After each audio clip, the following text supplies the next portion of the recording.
With media availability today after the OTA practice for the Saints, there's going to be questions. Who's the starting quarterback? What's the defensive front going to look like? Who's playing what on the edge? What's we're going to do with Alante Taylor? Who's going to play opposite of Kool-Aid McKinstry? How healthy are the wide receivers?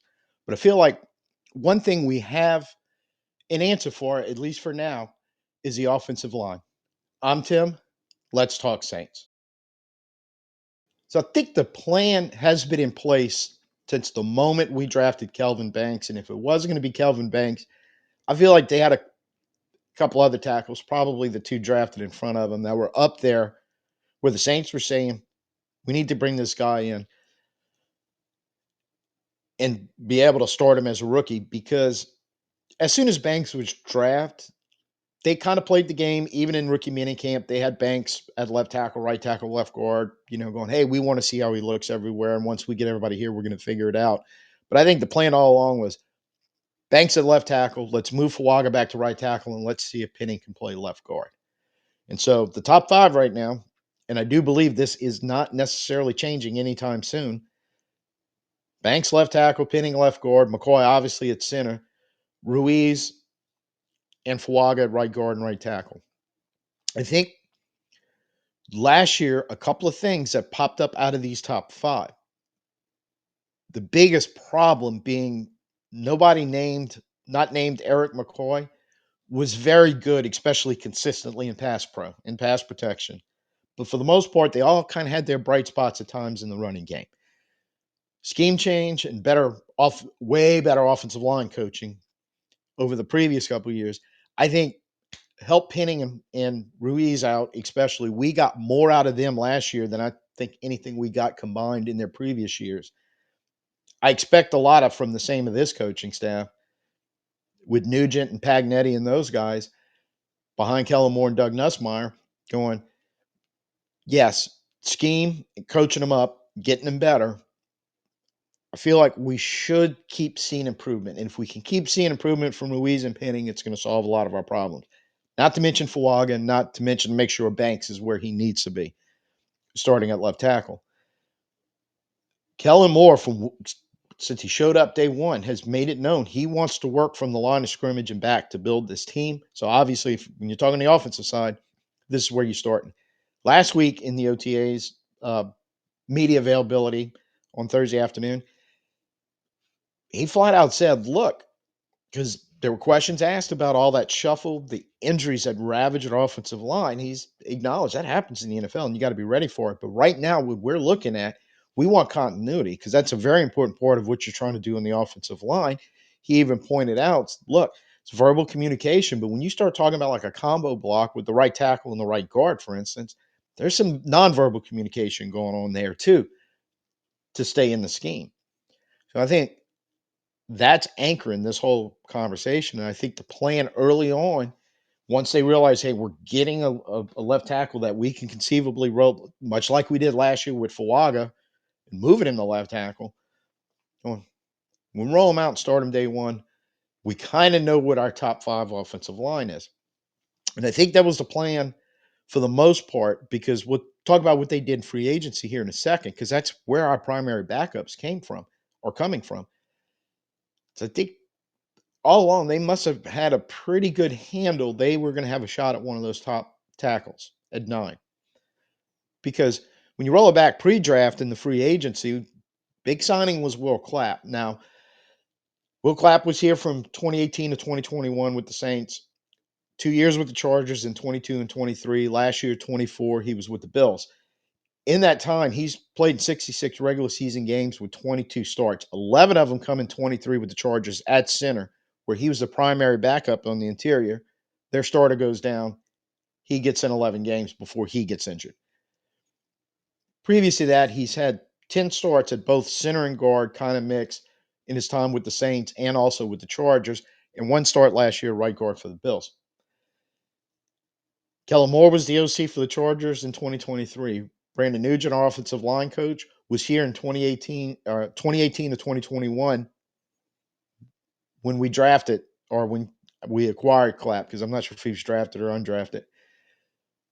He also coached the Chargers offensive line in 2022 and 2023 when they signed him as a free agent and brought him over for 2 years. So let's just say the coaching staff is very familiar with Will Clapp.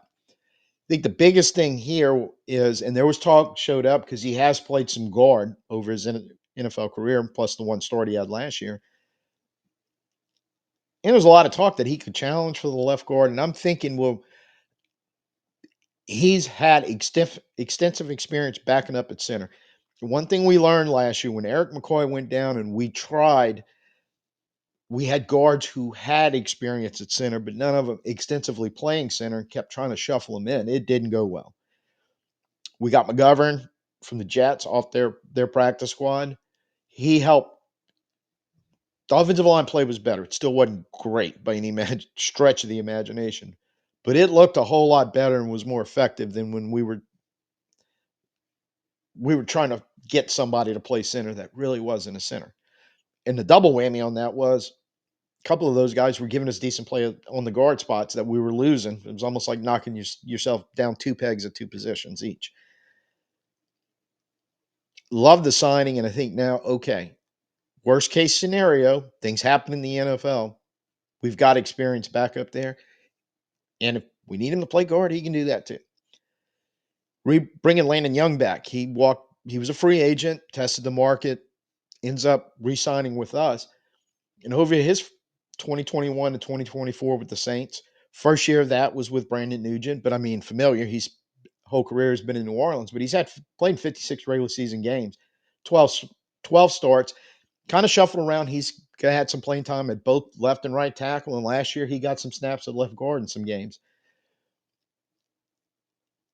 You just to swing, I think that's really as a swing lineman, he's probably in. I want to say, I think he's at least in my opinion shown some steadily improvement over those 4 years. We signed Dylan Redunce from the Titans, also drafted in 2021. 4 year with the Titans, he tests free agency. We signed him. 54 regular season games he's played in at tackle and guard, 31 starts, mostly at tackle. He was their starting right tackle last year. If you look film grades and rankings and stuff like that as one of the starting right tackles in the NFL, it's kind of down the list a little bit.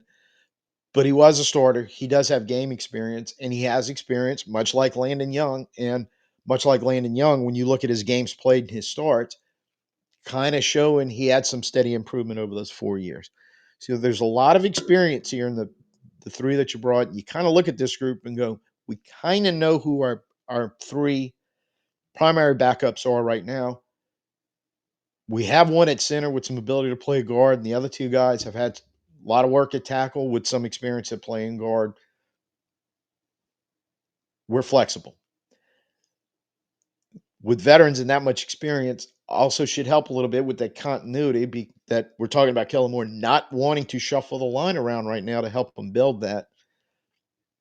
More experience you have and the more you played in the league, and these guys, a lot of games in, should help with that somewhat. And I think that's kind of the plan.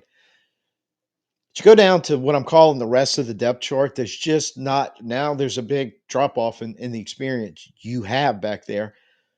You have two undrafted free agents listed at guards. Kyle Hergel, who undrafted last year, got into 8 games, and Torricelli, I believe that's how you say his first name, Simpkins, who's a UDFA this year in 2025. So between two guys, about 8 games worth of experience. Kind of the wild card in this was Nick Saldivari, who's entering his 3rd year. Got in 4 games in 2023, handful of plays, and I think a few were at tackle. It's 11 games last year, mostly at left guard when he was healthy.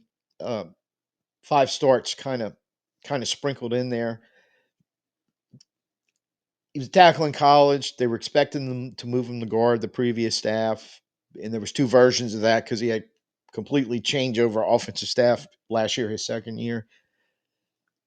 There was a lot. We're putting a lot of faith in him early on in this process and OTAs. Hey, he's the left guard. And then the injury thing started happening to him.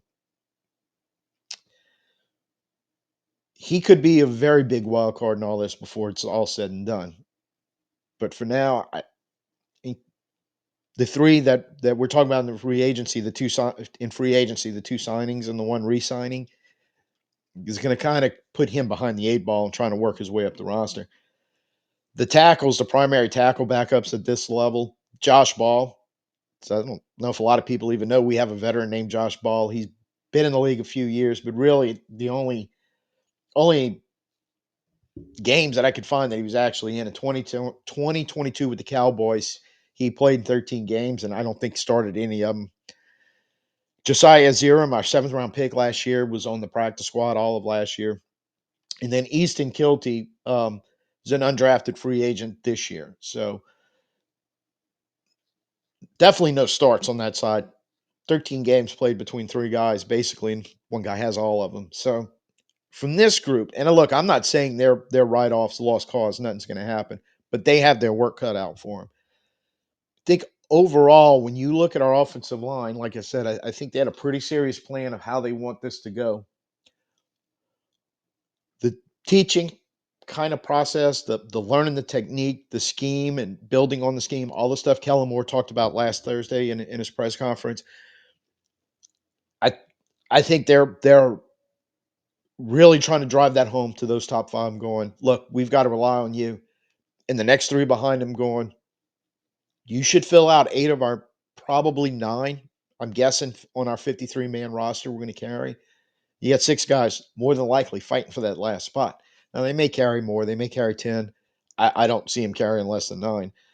Um, but it's not to say, to be clear about this, when you're looking at all these names, anybody outside of Erik McCoy right now, you're going, look, I don't know if there's an all pro in the bunch.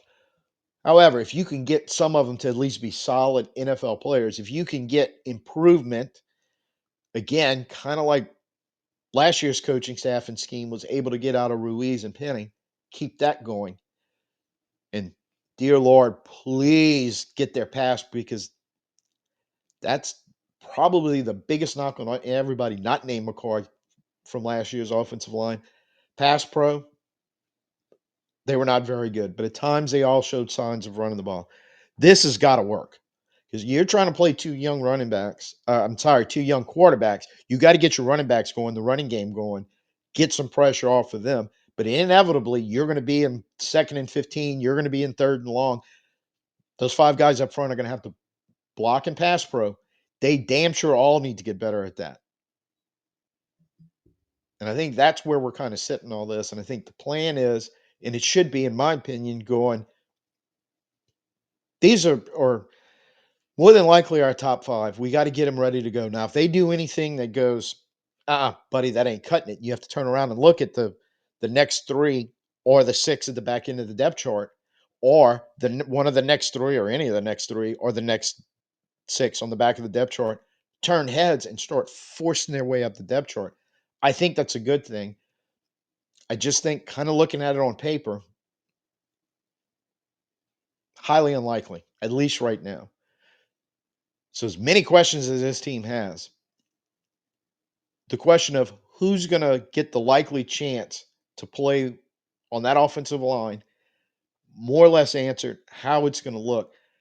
What we don't know is if they're going to have the ability and the health to keep this up for the whole year, because that's the real part of it. They can get the process, they can get the learning, they can get all that down. But when you put them on the field, if they're physically getting beat, then we're in trouble. So that's the second part of this. And that we will not know anything really until we get into training camp and mostly in the preseason. So hopefully everything else works out where they won't be making mental mistakes. They won't be blowing blocking assignments. And at that point, you can work on the physical, as Kellen Moore said last week, the physical competition.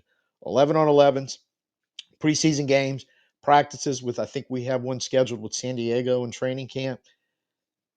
Get the physical work in and start beating physically. Until we get to that point, it's going to be dangerous starting two young quarterbacks back there when there's a possibility that you can't get the running game going.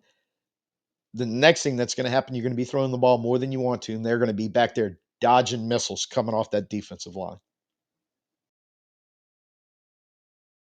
So there, I'm putting it all out there because, like I said, today, media availability, we should hear from Kellen Moore. We'll hear from some of the, if not all the assistant coaches at some point, some of the players. And there could very well have been, since we really no media access, they're going to be at a portion of the practice today. And then obviously covering availability and hearing these coaches and players speak afterwards. This could all be blown up because for the last 3 days, who the hell knows? They might have been shuffling the line left and right, which would shock me. But it's not without the realm of possibility. So, given the opinion now, I think, and the reason why I say that, I think if that doesn't happen, they're going to be talking about the offensive line. But I think it's really the talk and how many answers you can get right now about who's ahead in the quarterback battle. There may be some clear indicators that more maybe, or the players may be willing to talk about either one of the two starters. I think seeing the health of, I mentioned the receivers, but there's a couple other spots on the field with some guys coming back and getting some work in. Seeing them more and going, we're feeling better about, again, keep mentioning Ted Rath and what the job he's got ahead of him. Seeing that work and getting to the point where they are learning the process, they are learning the schemes, they're able to add more to it, as Kellen Moore said last week. The techniques, the process, the building blocks, however you want to phrase it, that he emphasized last week, and that's one of the things I'm interested to hear him talk about. Are we building on that? Are we going to be a fundamentally better football team? Because I'll end it this way. One of the takeaways I had last week, and one of them that I really want to hear more of them talk about, is that fundamental getting better process. Because when you talk about fundamentals, if you look back on this team last 2, 3, 4, maybe even 5 seasons, our fundamental basic football, tackling, blocking, catching, not as good as the standard we were used to for years before that. So let me know what you think in the comments. If you like what you're seeing, go ahead and hit a subscribe. Definitely give me a thumbs up. Feed the algorithm. Do all that fun stuff. At some point after we hear about what went on in OTAs today, because I think they're going to have another break for a couple of days after this, and we get kind of a better sense of what's going on, come back on the next video and we'll kind of go ahead and wrap it up and see what they talked about, see what's interesting or not interesting, or however it plays out. So till I see you next time, I'm Tim. Peace out and who dat.